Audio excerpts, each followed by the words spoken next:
Time ना waste करते हुए आपको बताना चाहूँगा, जो लोग भी नोट्स के लिए कई लोग पूछ रहे हैं, तो आप नोट्स यहाँ से हैंड रिटन नोट्स प्राप्त कर सकते हैं। आपको दिए गए नंबर पर आपको व्हाट्सअप करना है। मैं आपको नंबर दिखा देता हूँ।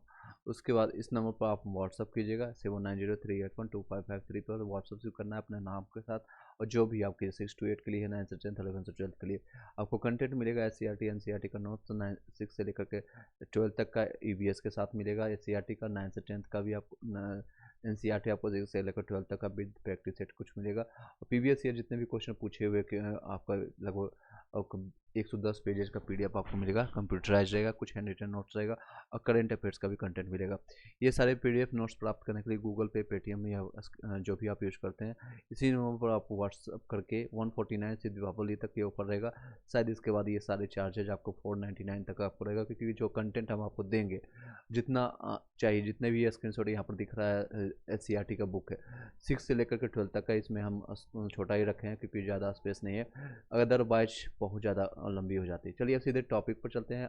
आज हम क्लासेज लेंगे 7 से लेकर के 12 तक। आपको PDF भी दिखा देते हैं कि इस तरह से आपका PDF सारे नोट रहेंगे, इस तरह से आपका कुछ कंटेंट रहेगा, कंप्रेस नोट्स रहेगा, हैंड रिटन नोट्स रहेगा। आपको इस तरह से सारे अलग अलग टीम के द्वारा ये बनाया गया, अलग अलग हैंड राइटिंग मिलेगा, लेकिन आप सूटेबल रहेंगे, पढ़ने लायक रहेगा सारी चीज़ें। ये नहीं कि आपको ले लेना है तो आपको पढ़ने के लिए मौका नहीं मिलेगा। तो ये 8th क्लास का साइंस का इस तरह से मिलेगा। तो सीधे हम आज के टॉपिक पर चलते हैं। 7th क्लास का आज CTET का आपका साइंस पढ़ेंगे। जिन लोगों के लिए साइंस का पूरा एक ही वीडियो में कंप्लीट करने की कोशिश करेंगे तो ये मास्टर वीडियो रहेगा, और पूरा लास्ट तक आप वीडियो देखने के लिए आप अपने 1.5 को स्पीड जो है आपको बढ़ा लेना है। कितना बढ़ा लेना है तो आपको बता देते हैं यहीं पर।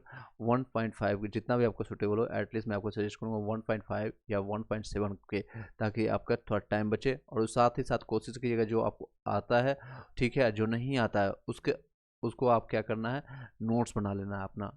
रफ नोट बना लीजिए, फिर नोट बना लीजिए, डिपेंडिंग ऑन यू कि किस तरह से आप बना पाते हैं। चलिए सीधे टॉपिक पर चलते हैं। आपको एक चीज़ और सजेस्ट करूँगा, ये सारी चीज़ों में प्रक्रिया में ये प्लेलिस्ट बना दिया गया है। जितने भी पिछले प्लेलिस्ट को भी देख सकते हैं, SST का भी पार्ट का भी प्लेलिस्ट बना हुआ है, तो वहाँ प्लेलिस्ट को जाकर के देख लीजिएगा। पूरा कंटेंट एक जगह इकट्ठा आपको मिल जाएगा।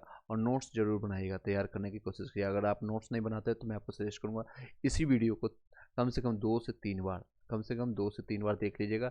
आपको मैक्सिमम चीज़ें याद हो जाएगी। कुछ जो इसमें इंपॉर्टेंट पॉइंट होगा उसको 2 से 3 बार हम रिपीट करेंगे तो आपकी याद हो जाएगा, और मैं अपना इनपुट डाल दूंगा इसमें ताकि आपको हेल्पफुल हो सके सारी चीज़ें। चलिए टॉपिक को स्टार्ट करते हैं। चलिए दोस्तों, अब स्टार्ट करते हैं। आपका पहला टॉपिक है 7th क्लास का साइंस का ये टॉपिक है। इसमें आपका जल और जंगल, टॉपिक का नाम है जंगल और जंगल। तो जो जो इंपॉर्टेंट पॉइंट है उसको 2 से 3 बार बोलेंगे, और साथ ही साथ आपको सजेस्ट करेंगे वहीं पर आपको याद हो जाए। अदरवाइज आप प्रैक्टिस करते जाइएगा। 2 से 3 बार मैं आपको सजेस्ट करूँगा, 3 बार आप इस वीडियो को पूरा देखिएगा, 30 कंप्लीट कीजिएगा। और ये आपका जल दिवस मनाया जाता है। विश्व के जल दिवस आपको कब है, तो 22 मार्च को मनाया जाता है। क्वेश्चन आती भी है। विश्व की 1/3 से अधिक जनसंख्या जल की कमी का समस्या कर रही है। कितनी है जनसंख्या, 1/3 यानी 33%। ये क्वेश्चन आ भी सकती है। तो एक एक लाइन इसमें जो लिखा हुआ है इंपॉर्टेंट है। कुल जल का मात्रा मैंने 6 क्लास का अभी पढ़ाया है, उसको जाकर के तेज़ी से देख लीजिएगा। 1 घंटे 10 मिनट का है, 7 मिनट का। तो अगर आप 1.5 के तरीके से देख सकेंगे तो 30 से 40 मिनट में कंप्लीट कर सकते हैं। तो उसके बाद क्योंकि उसमें मेंशन किया गया था जल के बारे में, उसके में अच्छे से पढ़े थे। तो जल संख्या जितना है 2.5% होता है जो कि पीने योग्य होता है। बाकी का खारा पानी जो होता है जो कि पीने योग्य नहीं होता है मनुष्य के लिए, से 97.5%। उसमें से ये 2.5% में से मैं आपको बता देना चाहूँगा, मैं एक्स्ट्रा इन्फॉर्मेशन के साथ दे रहा हूँ, थोड़ा वीडियो लंबी हो गया तो तेज़ी से देखिएगा। तो ये इतना परसेंट में से मात्र 0.006% ही है जो कि मनुष्य के पीने लायक, उपयोग करने लायक है। तो आगे बढ़ते हैं। जल ठोस के रूप में बर्फ में होता है, फिर ध्रुवों पर बर्फ से ढके रहते हैं, और पर्वत हिमपात में, हिम नदियों में पाया जाता है। जो जितने भी जल होते हैं वो कितने हैं जल होते हैं, बर्फ में, ध्रुव में पाए जाते हैं। कहाँ पर, ये ध्रुव पोल में आपको पाए जाते हैं। वो बर्फ में सॉलिड अवस्था में रहता है, और बर्फ से ढके पर्वतों में होता है, और हिमनदों से में पाए जाता है। हमारे वातावरण में वायु में जल वाष्प के रूप में उपस्थित होता है। हमारे जो वातावरण में देख सकते हैं इन्वायरमेंट जैसे कि एयर है, तो उसमें कुछ ना कुछ जल की मात्रा रहती है। अब एक क्वेश्चन यहाँ पे से ये भी निकलते हैं, ऑक्सीजन जो हम लोग लेते हैं उसमें से कितनी परसेंट हम ऑक्सीजन लेते हैं, और कितना परसेंट नाइट्रोजन होता है, सबसे ज़्यादा किसका परसेंटेज होता है बताइएगा। 2 मिनट में बाद बता देंगे। चलिए इसमें बता देते हैं ऑक्सीजन यहीं पर बता देते हैं, ताकि ऑक्सीजन में लगभग 78%, 80% भाग जो होता है जिसमें से हम लोग लेते हैं वो रहता है आपका नाइट्रोजन, और 21% रहता है ऑक्सीजन। बाकी के जितने भी एलिमेंट्स रहते हैं 1% में फैलन सब कुछ आता है। चलिए बता दिया। जल के तीनों अवस्थाओं के सतत चक्रण का द्वारा पृथ्वी पर जल की तो कुल मात्रा स्थिर होती है, और ये टॉपिक्स एक एक पॉइंट हम जानने की कोशिश कर रहे हैं, इसलिए आप देख सकते हैं। चलिए, भूमिगत जल और उस भूमि जल एक महत्वपूर्ण स्रोत क्या है? जिस गहराई पर चट्टानों तथा मिट्टी के बीच हम सारे रिक्त स्थान पर जल भरा होता है, उस परत को हम क्या कहते हैं? भौम जल स्तर कहते हैं। भौम जल स्तर कहते हैं। नेक्स्ट है भौम जल स्तर का क्या होता है? तो वर्षा होता है, ये यानी वर्षा से प्राप्त होती है। भूमि के अंदर जल के रिसाव अंत स्यंदन कहते हैं। भूमि के अंदर जो जल का रिसाव होता है उसको क्या कहते हैं? अंतः स्यंदन कहते हैं।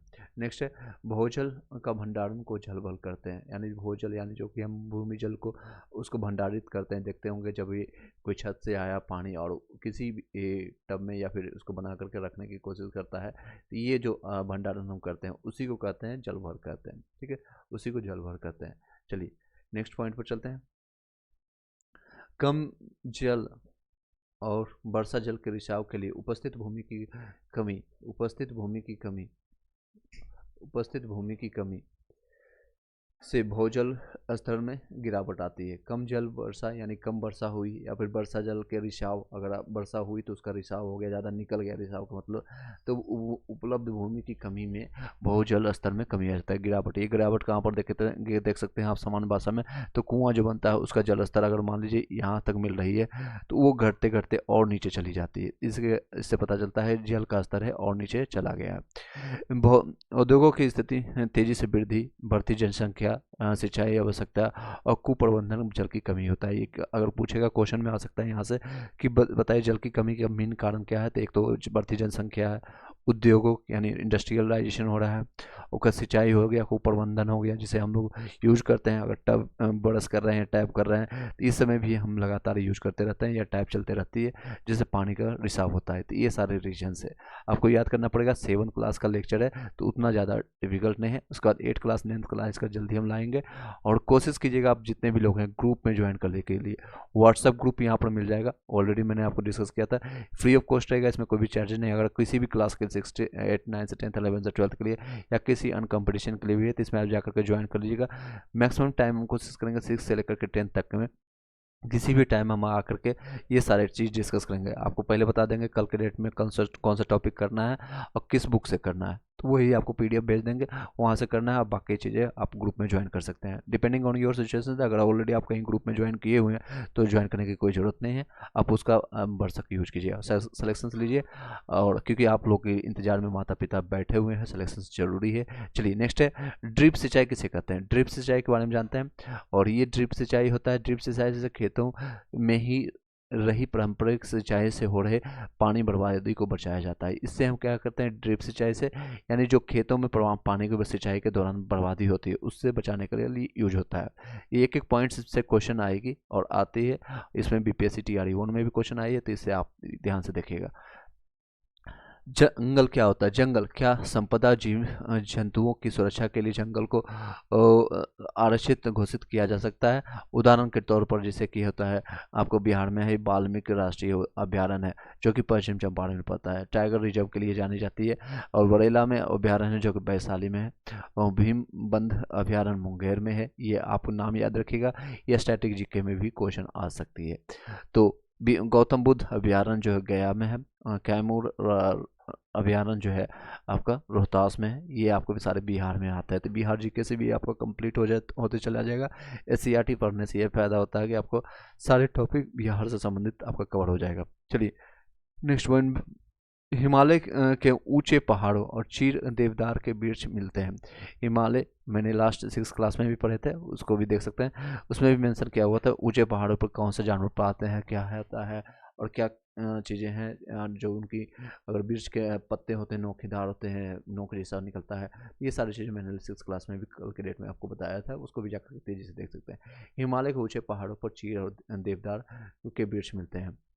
उत्तरी बिहार के चंपारण के क्षेत्र में चौड़े पत्ते वाले साल और सागवान के पेड़ मिलते हैं उत्तरी बिहार में। अब ये बताइएगा उत्तरी बिहार कहाँ पर पड़ता है, ये आपका डायरेक्शन से, और बिहार के जो आपको फिगर है किस तरह से बनाने की कोशिश कीजिएगा, और वहाँ पर किस इसका डायमेंशन कितनी है, चौहद्दी कितनी है, उत्तर में कौन सा है, कितने ज़िले हैं। कई लोग अभी जो BPSC TRM में जो मीम्स भी चला हुआ है, कई लोग उस पर रील्स भी बना रहे हैं और शॉर्ट्स भी, जो कि जिन लोगों को नियुक्ति पत्र मिला है, नियुक्ति प्रोविजनल नियुक्ति पत्र, उनको पता भी नहीं है चौहद्दी कितनी है, कितने ज़िले हैं, बिहार के अभी राज्यपाल कौन है, ये ठीक है। चलिए, जानना चाहिए सारी चीज़ें, बाद में आपको कोई शर्मिंदगी ना हो इसलिए। टॉपिक, उत्तरी बिहार के चंपारण के क्षेत्र में चौड़े पत्ते वाले सागवान और ये वृक्ष पाए जाते हैं, और गर्मी के क्षेत्र में ज़्यादा पड़ने वाले बिहार के क्षेत्र में पलास के पेड़ मिलते हैं। क्या कौन सा पेड़ मिलता है गर्मी के क्षेत्र में, तो पलास, याद रखिएगा, क्वेश्चन आ सकता है गर्मी के क्षेत्र में बिहार में कौन सा क्षेत्र मिलता है, तो पलास है। ये कम पानी में भी रह सकते हैं, यानी कम वाटर में मिल रहा है तो भी रह सकता है। चलिए, अगर ये कंटेंट अच्छा लग रहा है तो एक बार बता दीजिएगा कमेंट बॉक्स में, ताकि इसको कंटिन्यू किया जा सकता है। अगर इसका रिस्पॉन्स नहीं आएगा तो मैं इस वीडियो को यहीं पर क्लोज कर देंगे। नेक्स्ट कंटेंट के साथ हम जारी रखेंगे, क्योंकि बहुत सारे कंटेंट है। वन में खाद्य श्रृंखला क्या होती है दोस्तों, आप जानते हैं वन में खाद्य श्रृंखला क्या क्या चीज़ें हैं। पौधों को खाने वाला जीव कोई भी दूसरा जीव भोजन के रूप में खाता है। जैसे पौधों को खाने वाला कोई जीव, जैसे पौधे को खाया बकरी, और कोई दूसरा जीव जो है वो उसका भोजन के रूप में, और बकरी को कोई भी जो ओमनीवोरस होता है, यानी कि सर्वाहारी होता है, जो दोनों भोजन करने वाला होता है, जो मांसाहारी भी होता है, तो बकरी को वो खा लेगा।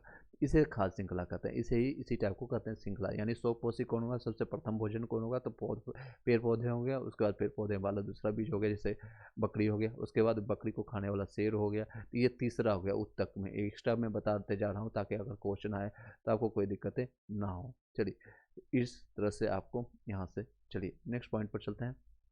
इस तरह से इसको हटा देते हैं रफ करने के बाद। चलिए, अगर आपको वीडियो अच्छी लगी लाइक करके सब्सक्राइब करके बेल घंटी दबा लीजिएगा। देखिए, खाद्य श्रृंखला के एग्जाम्पल के साथ दिया हुआ है।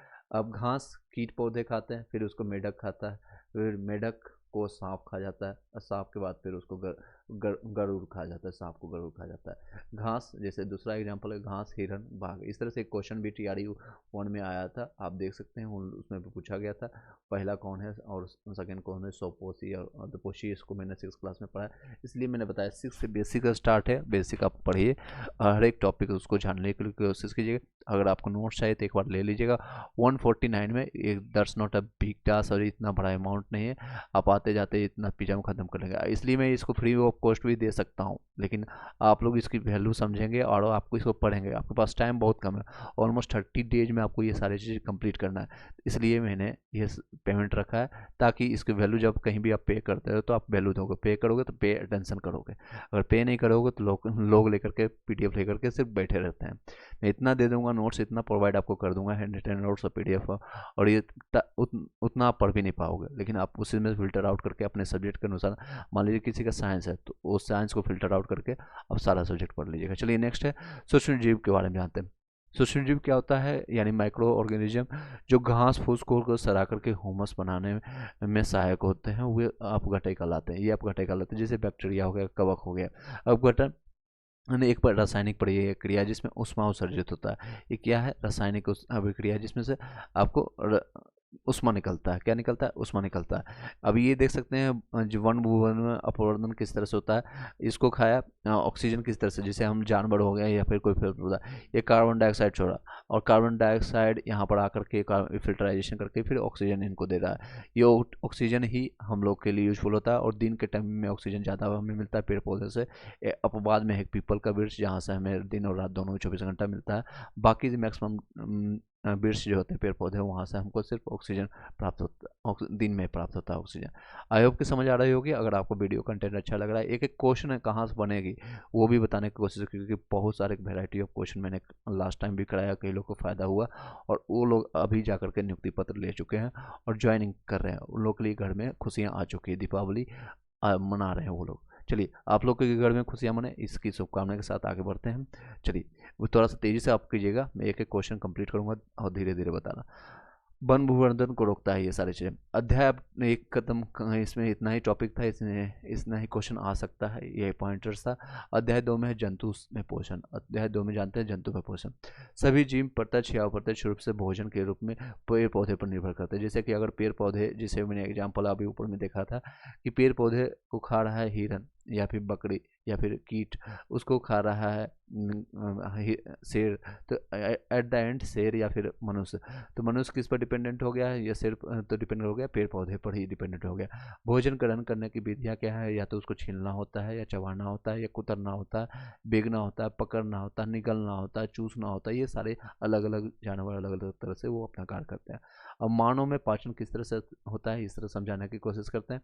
तो मानव में इस तरह का होता है, देख सकते हैं। भोजन पाचन का आहार जो होता है अटलरी कैनल का होता है। आहार का नाल विभिन्न प्रकार का होता है। पहला होता है आपका मुख, यहीं से आपका स्टार्ट हो जाता है, माउथ कैविटीज, यहीं से आपका जितने भी वसा जितने भी प्रोडक्ट होते हैं, और मैंने 6 क्लास में अच्छे से पढ़ाया है, बताया भी है, तो वहाँ से देख सकते हैं यहाँ से स्टार्ट हो जाता है।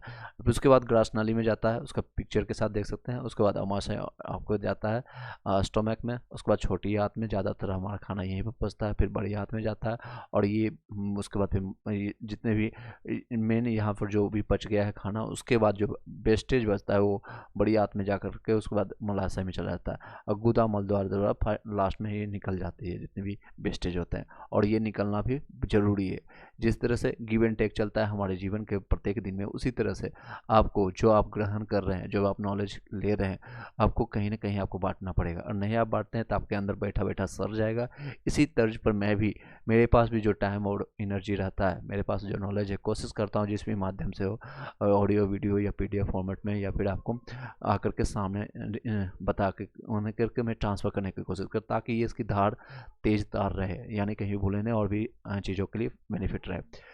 चलिए, गिव एंड टेक चलता रहना चाहिए। नेक्स्ट है पॉइंट हम आहार नाल के बारे में। इन भागों के साथ साथ छोटी बड़ी ग्रंथियां जुड़ी होती है, जिसे लार ग्रंथि कहते हैं, यकृत होता है, और माशय। और इसमें सबसे बड़ी हमारा जो कोई ग्रंथि है तो वो है कौन सा है, यकृत आएगा। कौन सा आएगा, यकृत आएगा। आपको आई होप कि सभी लोग को समझ आ रही होगी। जितने लोग को समझ आ रही है एक बार बताइएगा कौन सा सबसे बड़ी ग्रंथि है, तो इसको एक्स्ट्रा फैक्ट के साथ यहाँ पर जान लीजिएगा, वो है आपका यकृत। लार ग्रंथि उसका आमाशय आता है, ठीक है। ये आहार नाल के लिए जरूरत था, लेकिन ये सबसे बड़ी आती है। ये सभी ग्रंथि पाचक रसों यानी डाइजेस्टिव एंजाइम का स्रोत होता है। पाचन तंत्र होता है आहार नाल प्लस ग्रंथि के रूप में होता है। इसको थोड़ा छोटा कर लेते हैं ताकि लिखने में अच्छा।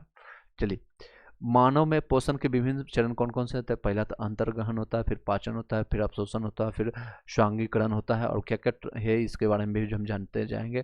एक बार नीचे कर लेते हैं इसको। फिर निष्कर्षण होगा, लास्ट में निष्कर्षण। ये 5 है। मानव में पोषण विभिन्न किरण होता है। अंतर्ग्रहण यानी मुख से हम जो भोजन अंदर डालते हैं। उसके बाद पाचन होता है, भोजन के जटिल अवयवों में उपयोगी पदार्थ का हम संश्लेषण, जो आपका यूज के लिए होगा उसको संश्लेषित करना शुरू करते हैं। उसके बाद स्वांगीकरण, वृद्धि के लिए पचित भोजन का उपयोग करना है, यानी जो हमें यूज के लिए, खास के लिए बच्चों के लिए जो वृद्धि बहुत तेजी से करते हैं, उसमें विटामिन प्रोटीन और ये सारी चीज़ें, संतुलित आहार चाहिए। संतुलित आहार क्या क्या है, क्या टॉपिक्स होता है, वसा, विटामिन और सब चीज़ रहता है। मैंने 6 क्लास में पढ़ा है, सिर्फ इसलिए बता रहा हूँ ताकि उसका बेसिक चीज़ है, मैंने स्टार्टिंग से स्टार्ट किया है, ये नहीं कि बीच से आपको बता रहा हूँ। आप जल्दी से जाकर के उसको भी देख लीजिएगा। उस वीडियो का लिंक भी आपको यहाँ पर वीडियो में डिस्क्रिप्शन में दे देंगे। निष्कर्षण, क्योंकि एक दूसरे से कनेक्टेड होता है। अपचित भोजन का मल द्वारा निकलना, ये निष्कर्षण यानी निष्कासन करना। सिंपल ये कहते हैं एग्जिट द्वार, यानी यहाँ से मुंह से लिए हैं, इंटर किए हैं, और यहाँ से ये निकल गया एग्जिट, और ये निकलना भी जरूरी है ताकि आपका फिट रह सके। जितने भी वेस्टेज होता है वो मल द्वार निकल जाता है। चलिए, और उसमें 6 क्लास में आप देख सकते हैं, मैंने बताया किस तरह से वो आहार नाली का काम करती है, क्या क्या चीज़ें हैं। अब नेक्स्ट आगे बढ़ते हैं। मुख और मुख गहिका, मुख और मुख गुहिका के बारे में जानते हैं। जैसे हमारे जीवन में दांतों के 2 सेट विकसित होते हैं। आपको पता है कि प्रथम एक मिल्क टीथ कहते हैं, जिसको दूध का दांत कहते हैं। उसमें टोटल आपका 8 वर्ष तक ये सारे गिर जाते हैं। 6 वर्ष से स्टार्ट होता है गिरना, और 8 वर्ष तक में गिर जाते हैं। ये मिल्की टीथ, प्राइमरी टीथ कहते हैं, दूध के दांत जिसको। और दूसरा टीथ होता है अस्थायी, जो परमानेंट होता है, और ये इसकी संख्या टोटल मिलाकर के 32 होती है। और इसके कौन कौन से पार्ट है वो याद रखिएगा, इससे बहुत क्वेश्चन आता है। और दांत 4 प्रकार के होते हैं हमारे, जो आप याद रखिएगा इसका फॉर्मूला 2-1-3। जैसे आप 2023 में अभी जी रहे हैं, तो मान लीजिए आप 2123 में जी रहे हैं, तो 2-1-2-3 याद रखिएगा। यानी 2 ये कृंदक हो गए, फिर काटने का ये कार्य करता है, 2 कैनिन होता है, फाड़ने का काम करता है, और ये आपका फिर 2 आपका यानी सबसे 4 से मल्टीप्लाई कर दीजिएगा, तो ये यहाँ 4 से मल्टीप्लाई करेंगे इससे, तो ये आ जाएगा टोटल 8 ऐसे दांत होंगे जो कि कृदंत का काम करेगा। फिर ऐसे 4 होंगे जो कि आपका रैनिन का यानी कैनिन का रदनन का काम करेगा, फाड़ने का काम करेगा।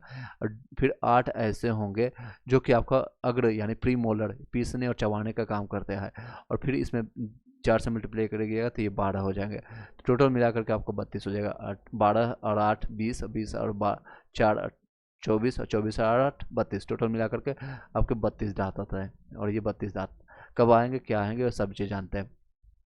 और ये 3 ऐसे होते हैं, 3 मतलब चारों कोने में होता है, इसलिए 4 से मल्टीप्लाई इसलिए किया जाता है। तो देख सकते हैं आपका जो माउथ का जो टीथ होगा, इस तरह से अगर आपका बनता है, इस तरह से अगर आपका बनता है माउथ का टीथ, तो 4 भागों में बनता है। एक अपर पार्ट होता है इस साइड का, एक अपर पार्ट इस साइड का, लोअर पार्ट इस साइड का, लोअर पार्ट इस साइड का।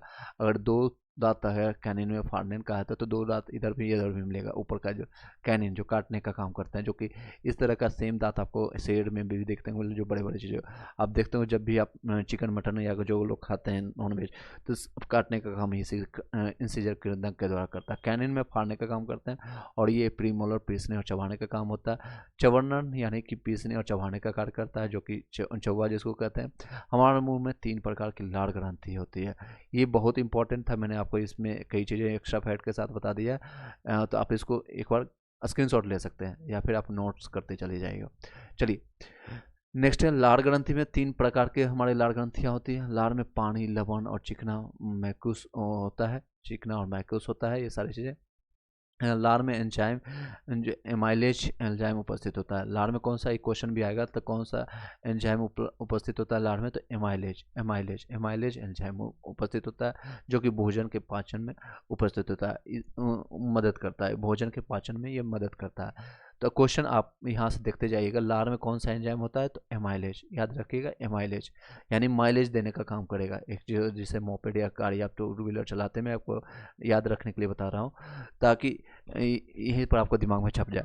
जैसे लार में आप माइलेज देने के लिए यूज़ करते हैं। पाचन जिसे आपको हमारे शरीर में ज़रूरी है, पाचन जो भी खाते हैं पचना ज़रूरी है। आप मिठाई खाते हैं, रसगुल्ला खाते हैं, नॉन वेज खाते हैं, वेज भी खाते हैं, या फिर बर्गर पिज़्ज़ा खाते हैं, वो खाने या स्वाद के लिए खाते हैं, कुछ भी हो, और वो पचा नहीं शरीर में जाकर के वेस्टेज हो गया तो कोई काम का नहीं है। तो जो भी खाते हैं वो पचने लायक होना चाहिए, यानी माइलेज के लायक होना चाहिए, तेज़ी से पचे। तो वो किसके लार जो काम क्या करता है, माइलेज एंजाइम के थ्रू ये भोजन के पाचन में मदद करता है। ठीक है, अब एमाइलेज क्या होता है, एमाइलेज मंड को सकड़ा में बदलता है। ये क्वेश्चन आता है कि जो लार हमारे ग्रंथि में आता है उसमें क्या होता है, एमाइलेज पाया जाता है, एमाइलेज उपस्थित होता है, और वही जो होता है मंड में, मंड आपको मैंने 6 क्लास में बताया था मंड किस में पाया जाता है, और मंड को सकरा में बदलने का कार्य करता है, बदल देता है। 6 में मैं आपको थोड़ा सा बताने की भी कोशिश करते हैं, 1 सेकंड का टाइम दीजिएगा। तो दोस्तों देख सकते हैं मैंने कल के डेट में बताया था आपको बायो में गैसों की प्रतिशत क्या क्या है, कैसे आपको पढ़ना है। मैंने आपको ऑलरेडी डिस्कस किया था, उसको भी जाकर के एक बार गो थ्रू कर लीजिएगा। मस्ट बी रीड मेरे तरफ से सजेशन है, उसको तेज़ी से आप कंप्लीट कर लीजिएगा देख करके, क्योंकि इसमें मैंने विस्तार से बताया, लगभग 1 घंटे मैंने टाइम लिया था ताकि आपको समझ आ सके। ये नहीं कि आपको मैंने आकर के सिर्फ पढ़ लिया, आपको समझाने के लिए नहीं बताया, एक्स्ट्रा टाइम लेकर के मैंने सब चीज़ बताया। तो उसको अभी मैं बताने की कोशिश करूँगा तो ये वीडियो थोड़ा लंबा हो जाएगा। तो मैं आपको यही सजेस्ट करूँगा कि ये सारे जो मैंने कंटेंट दिया है फ्री ऑफ कॉस्ट है, आपको सब वीडियो को सिर्फ तेज़ी से देख करके आप अपना कर सकते हैं। चलिए मेन टॉपिक पर चलते हैं सीधे, टाइम ना वेस्ट करते हुए। जीभ के अंदर एक पेशी अंग होता है, जो हम जीभ यूज करते हैं, जीभ पेशी अंग होता है। जीभ पर स्वाद कलिकाएँ होता है, जो स्वाद लेने के लिए होता है। अब जीभ में आगे मैं पिक्चर में भी दिखा देता हूँ कि जहाँ से आपको स्वाद मिलेगा, जहाँ से आपको खट्टा महसूस होगा, और ये क्वेश्चन आते हैं जीभ में, देख सकते हैं। ये आपका जीभ का पिक्चर इसमें किया गया है और ये संग्रहित किया गया है।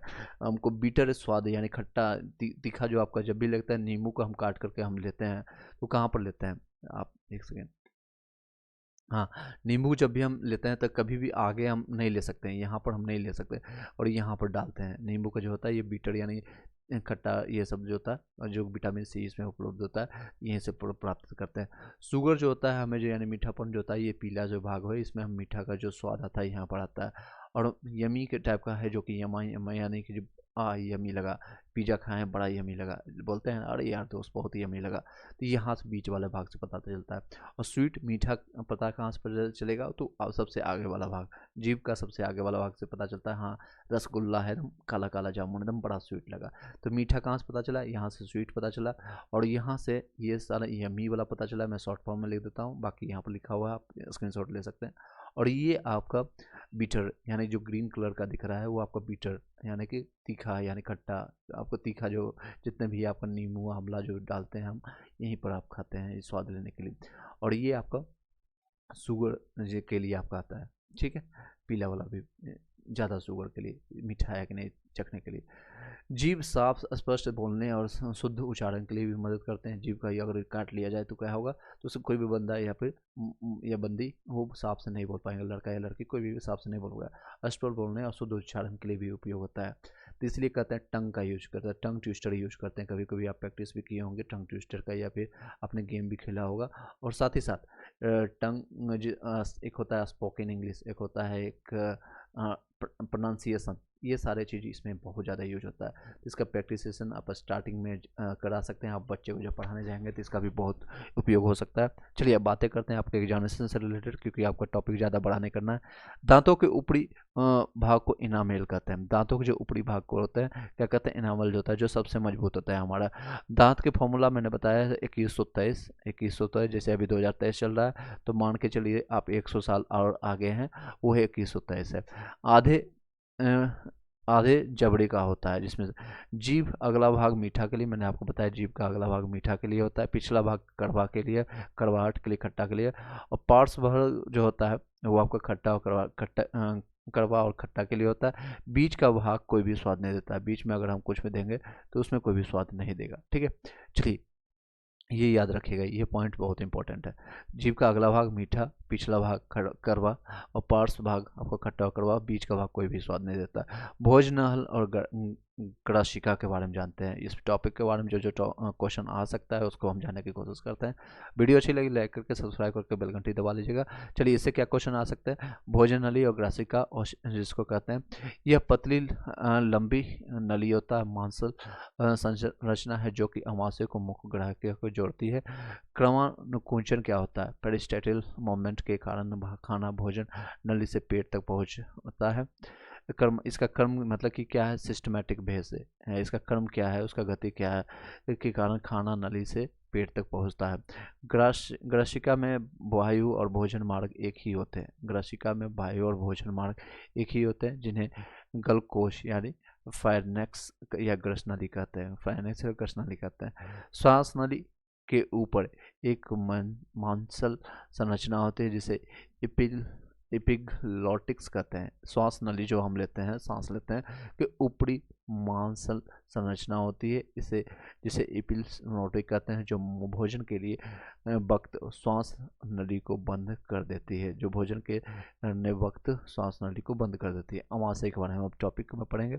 इसी में एक क्वेश्चन आ सकता है कि ग्रास नली में वायु और भोजन मार्ग एक ही में होता है, जिसने गलकोश कहते हैं, गलकोश या ग्रस नली कहते हैं, किसमें, भोजन नली और भोजन मार्ग में, दोनों में एक ही साथ हम लोग कोशिश करते हैं, जो भी हम भोजन लेते हैं और साथ ही साथ हम हवा भी लेते हैं यानी ऑक्सीजन भी लेते हैं, और यही कई बार दिक्कत होता है जिसके कारण खाना फंस जाती है या फिर वोमिटिंग हो जाता है। इसी कारण से कि सांस यानी खाते खाते इसलिए मना किया जाता है कि खाते समय आप बात ना किया करें। बात करने वक्त क्या होता है कि ग्रास नली में आपको फट सकता है, यानी ग्रास नली में वायु और भोजन मार्ग एक ही होने के कारण ये दिक्कत होती है।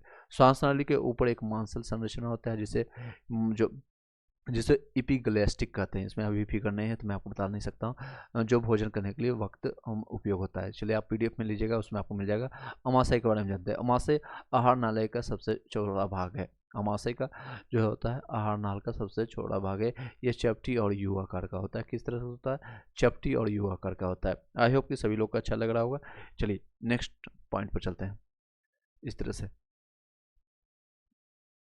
चलिए दोस्तों अब ये है, यह पाचक रस सेल्सला और हाइड्रोक्लोरिक अम्ल स्रावित करता है, भोजन के साथ आप आए जीवाणु को नष्ट करने का काम करता है, और माध्यम जो होता है अम्लीय होता बना देता है। पाचक रस भोजन को प्रोटीन भाग अमीनो अम्ल जैसे सरल पदार्थों में तोड़ देते हैं। जो हम पाचक रस जोड़ लेते हैं और उसमें प्रोटीन के भाग को अमीनो अम्ल जैसे सरल पदार्थों में तोड़ देते हैं। पाचन मूलतः रासायनिक क्रिया है, ना कि यांत्रिक क्रिया। ये सारे रासायनिक होता है, यानी खाना पचने के बाद दोबारा खाना नहीं बनता है। क्यों? रासायनिक प्रक्रिया क्या होता है, भौतिक परिवर्तन क्या होता है, इसको मैंने 6 क्लास में अच्छे से पढ़ा है, आप उसको जाकर के देख सकते हैं एक बार। छोटी आंत क्या होता है? छोटी आंत लगभग 6 से 7 मीटर लंबी होता है। ये कुंडली अनुसार होता है। इसकी पूछ भी सकता है। ये सबसे बड़ी आंत होती है। छोटी आंत नाम है लेकिन छोटा का, लेकिन बहुत बड़ा काम होता है। कहते हैं छोटा चीज़ बड़ा धमाका है, यही है। सबसे लंबी होता है, सबसे ज़्यादा पाचन यहीं पर होता है। इसमें यकृत, अमाशय और स्वयं के स्राव प्राप्त होते हैं। यकृत मानव शरीर की सबसे बड़ी ग्रंथि है। मैंने आपको बताया था स्टार्टिंग में, यकृत यानी कि लीवर जो होता है मानव शरीर की सबसे बड़ी ग्रंथि है। तो क्वेश्चन भी आ सकता है कि सबसे बड़ी ग्रंथि मानव शरीर की कौन से है, तो वो है आपका आंसर आएगा यकृत। और भी ऑप्शन आएंगे तो आपको सिर्फ यकृत पर लगाना है। यह पित्तरस या वाइल स्रावित करती है, जो कि पित्ताशय गॉल ब्लैडर को संग्रहित करता है। ये जो छोटी आंत में क्या होता है, पित्तरस स्रावित करता है, जो कि पित्ताशय और यहाँ पर से संग्रहित होता है। यही पित्तरस ये जो होता है आपका बंद हो जाता है जब किसी को शुगर हो जाता है, यानी चीनी की बीमारी हो जाती है। तो हालांकि चीनी की बीमारी चीनी खाने से नहीं होती, बल्कि होती है ये सारे उनका जो होता है इंसुलिन बनना बंद हो जाता है, जिसके कारण ये दिक्कतें होती है। चलिए नेक्स्ट है, यह वसा को पचाने में मदद करता है। वसा किस तरह से बनता है, मैंने आपको 6 क्लास में अच्छे से बताया है। कौन कौन सा वसा होता है, कैसे पहचानते हैं, उसका कौन सा रंग होगा, मैंने अच्छे से बताया। उसको 2 से 3 बार रिवीजन कीजिए, मेरा सजेशन है, बाकी आपकी चॉइस है। यह वसा को पचाने में मदद करता है। अग्नाशय पीले रंग की पत्ते को आकार का बड़ी ग्रंथि होती है। यह इंसुलिन का स्राव करती है। मैंने बताया आपका इंसुलिन, इसी से शुगर कंट्रोल में मदद करती है। आपको इंसुलिन जो होता है स्राव करती है, यानी एक रस के फॉर्मेट में ये डालते रहता है शरीर में, हमेशा ग्लूकोज के रूप में।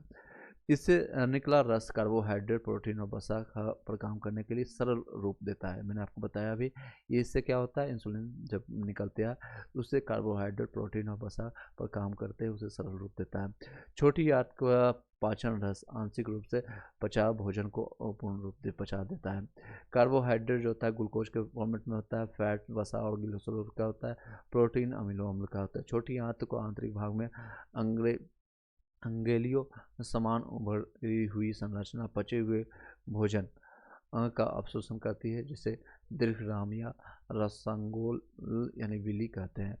रसंगुल अवशोषण के लिए तल क्षेत्र बढ़ जाती है। रसंगुल अवशोषण के लिए तल क्षेत्र बढ़ा देती है।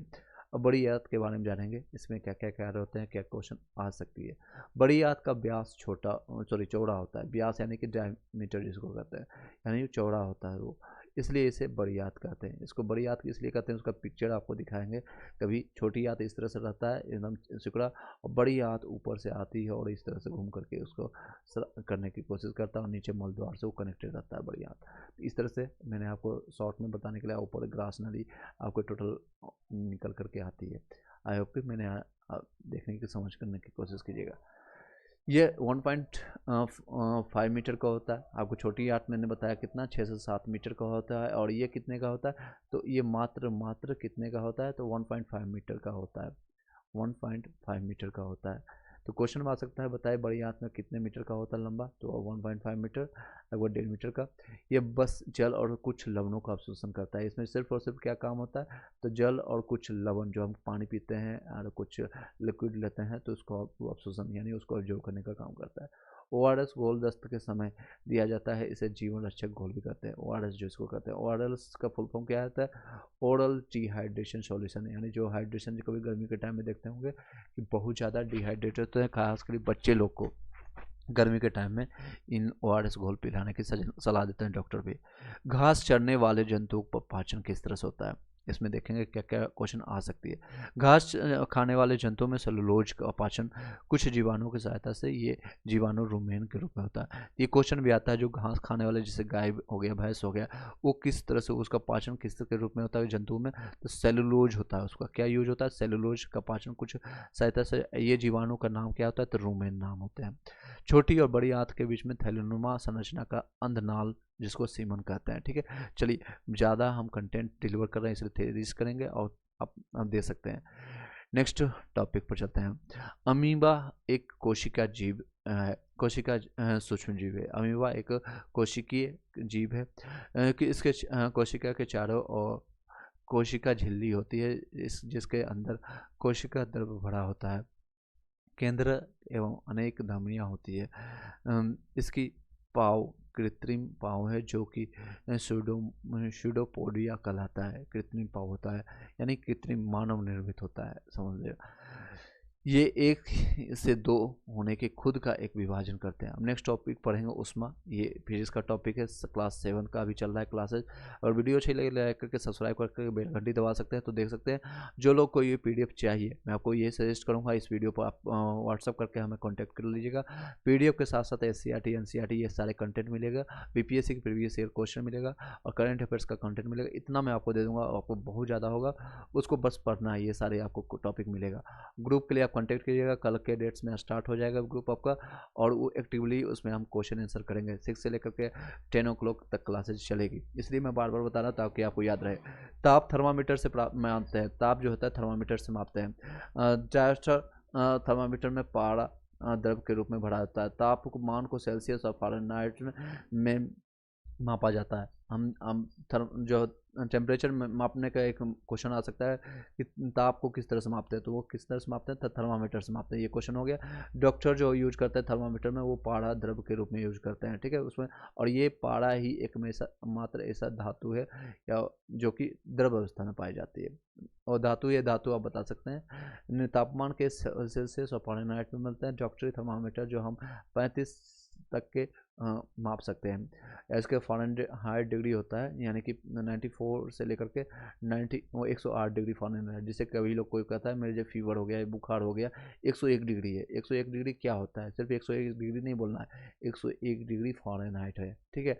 प्रयोगशाला वाली जो परिसर होता है उसका 10 डिग्री से 110 डिग्री सेंटीग्रेड तक होता है और इससे वस्तु का ताप मापा जाता है। प्रयोगशाला में यूज करते हैं और जो डॉक्टर यूज करता है उसमें दोनों डिफरेंट है।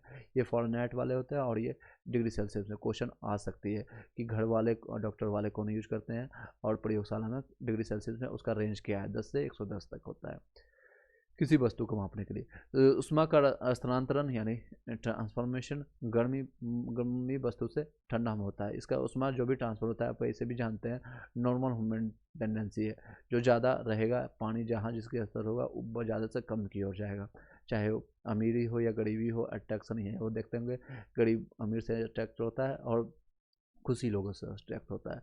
उसी तरह से जो टेम्परेचर आपका उष्मा जो ट्रांसफ़र हो जाएगा आपका गर्म से ठंडा की ओर होता है। उष्मा संचरण की विधियाँ 3 होती है। चालन विधि होता है, एक संवहन होता है, विकिरण होता है, कंडक्शन, कन्वेक्शन और रेडिएशन, इस तरह से इंग्लिश में कहते हैं।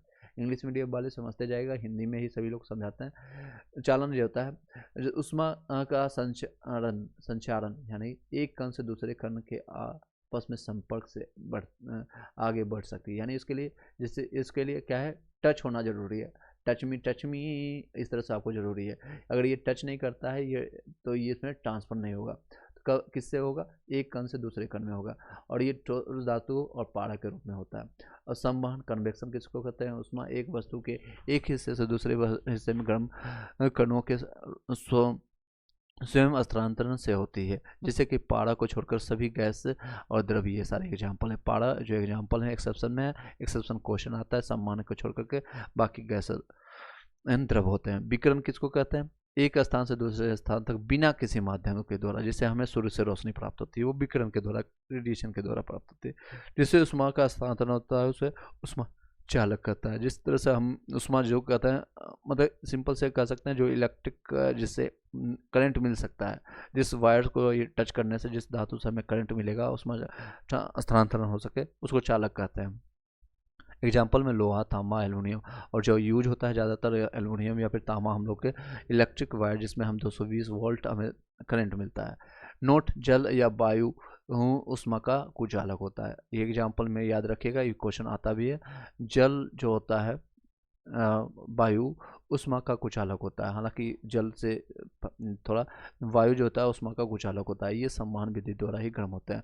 और समुद्र समीर किसको कहते हैं, संवहन द्वारा दिन में समुद्र की ठंडी हवा तटीय क्षेत्रों की ओर बहती है, उसे समुद्री समीर। इसको मैंने 6 क्लास में भी पढ़ा है, तो उसको भी आप अच्छा से देख सकते हैं। थल समीर किसको कहते हैं? संवहन द्वारा तटीय क्षेत्र से ठंडी हवा रात में और समुद्र तटीय से ठंडी हवा जो होता है रात में समुद्र की ओर बहती है, जिसे थल समीर कहते हैं। फिर से बताता हूँ, थल समीर किसको कहते हैं, क्वेश्चन आ सकता है। संवहन यानी कि संवहन जो मैंने आपको बताया कि एक दूसरे से क्या होता है, इसमें गर्म कणों के स्वयं स्थानांतरण से होती है। एक संवहन यानी कि रेडिएशन गर्म से ठंडा में की ओर जाएगा। तटीय क्षेत्र से ठंडी हवा रात में समुद्री तटीय क्षेत्र से ठंडी हवा रात में समुद्री ओर की ओर बहती है, यानी ठंडा हवा से गर्म हवा की बढ़ती है और वापस रात में उल्टा हो जाता है, ये थल समीर कहलाता है। गर्म में सफ़ेद और हल्के वस्त्र पहनना चाहिए। सजेशन मैंने आपको और कई जगह आपने देखा वो इसलिए किया जाता है, इसलिए इसको सजेस्ट किया जाता है क्योंकि सफ़ेद जो होता है उष्मा रंग जो होता है उष्मा का परिवर्तित करता है, उष्मा का रिफ्लेक्टेड करता है, वो उष्मा को परिवर्तित करता है। ठंडी में काला और गहरे वस्त्र पहनना चाहिए ताकि काला जो है उष्मा को अवशोषित कर सके, और उष्मा अवशोषित करने मतलब कि ज़्यादा गर्म रहेगा, शरीर गर्म रहेगा। ठंडा में आप लोग को क्या चाहिए, गर्मी ही चाहिए। गर्म इसलिए रूम हीटर यूज करते हैं या फिर ऊन का कपड़ा या फिर जो जैकेट पहनते हैं ताकि आपका शरीर गर्म रहे। और गर्मी में उल्टा चाहिए, ठंड रहना चाहिए शरीर, तो इसके हल्के और सफ़ेद रंग के कपड़े पहनने के लिए बोला जाता है ताकि उष्मा इसमें परिवर्तित होते रहे। जो आपको टेम्परेचर निकले और स्वेटिंग निकले या गर्म हो शरीर, वहाँ से उष्मा निकलते रहे आपके शरीर से। सर्दियों में ऊनी कपड़े पहनना चाहिए क्योंकि ऊन जो होता है उष्मा रोधी होता है। क्या होता है? उष्मा रोधी, यानी उष्मा को रोकने का काम करता है ये। चलिए नेक्स्ट पॉइंट पर हम इस तरह से डिस्कस करते हैं। वीडियो अच्छी लगे लाइक करके सब्सक्राइब कर लेकर बेल घंटी दबा सकते हैं, और आने वाले भविष्य में अगर आपको और भी कनेक्टेड रहना है तो बेल घंटी दबा कर लीजिएगा। व्हाट्सअप टेलीग्राम का लिंक आपको मिल जाएगा यहीं पर, आप उसको भी जाकर ज्वाइन कर लीजिएगा, वीडियो के डिस्क्रिप्शन में लास्ट में मिल जाएगा। ये अध्याय कंप्लीट होता है। अध्याय 4 पर हम चलते हैं। अध्याय 4 है गति और समय। गति और समय से रिलेटेड 7 क्लास में इतना ही टॉपिक है जिससे क्वेश्चन आ सकता है। पहला है आवर्त गति किसको कहते हैं? एक निश्चित समय अंतराल पर अपनी पूर्व गति को दोहराना, उसको आवर्त गति कहते हैं। लोलक गति इसका एग्जाम्पल, जैसे एक पेंडुलम होता है और यहाँ से टंगा हुआ है, ये पेंडुलम बार बार यहाँ से लेकर अप एंड डाउन ये मूवमेंट करते रहता है, इसी को कहते हैं आवर्त गति। आवर्त काल किसको कहते हैं? लोलक द्वारा एक दोलन में लगा हुआ काल। यह आवर्त गति का एक फॉर्मूला भी है आवर्त काल का, T=2π√100 इससे कई बार क्वेश्चन आता है और बीपीएससी और अलग अलग कंपटीशन में कई बार क्वेश्चन आ चुके हैं। बीपीएससी TRE-1 में भी आया। आवर्त गति का उपयोग समय मापने के लिए करते हैं। किसके लिए? आवर्त गति समय मापने के लिए यूज करते हैं। समय का मात्रक क्या होता है? सेकेंड होता है। किसी वस्तु द्वारा एक इकाई समय में तय की गई दूरी को वस्तु का चाल कहते हैं। चाल बराबर दूरी बटे समय होता है, उसका चाल बराबर कुल दूरी बटे कुल समय होता है। स्पीडोमीटर से गतिशील की वस्तु की मापते हैं, यानी स्पीडोमीटर जो मोटरसाइकिल में आप देखते होंगे स्पीडोमीटर, तो वहाँ पर लगा रहता है, आपके ब्रेक के साथ वो कनेक्टेड रहता है, और यही आपका जो जितना स्पीड आपने चलाया, 50 का स्पीड है, 100 का स्पीड है, 120 का है, तो वही स्पीडोमीटर आपका डिस्टेंस कवर करता है, कितना डिस्टेंस आपका कवर किया। ऑडियोमीटर जो होता है गतिशील वस्तु की दूरी मापता है, गतिशील जो वस्तु है कितने डिस्टेंस पर गया। इससे रिलेटेड इतना ही क्वेश्चन आएगा, एक बार 2 बार आप रिवीजन कर लीजिएगा। नेक्स्ट टॉपिक है पदार्थ में रासायनिक परिवर्तन। नीला होता है, फॉर्मूला याद कर लीजिएगा, CuSO4 होता है, और गंधनाल जो होता है सल्फ्यूरिक अम्ल, जिसको गंधक काम कहते हैं, या खाने वाला सोडा, ये सारी चीज़ें मैं आपको बताने जा रहा हूँ। नीलात होता है जिसको कॉपर सल्फेट कहते हैं, CuSO4। गंधकाम सल्फ्यूरिक अम्ल कहते हैं, H2SO4। खाने वाला सोडा जो होता है, और सोडियम बाइकार्बोनेट जिसका नाम है NaHCO3। खाने वाला सोडा NaHCO3, सोडियम बाइकार्बोनेट।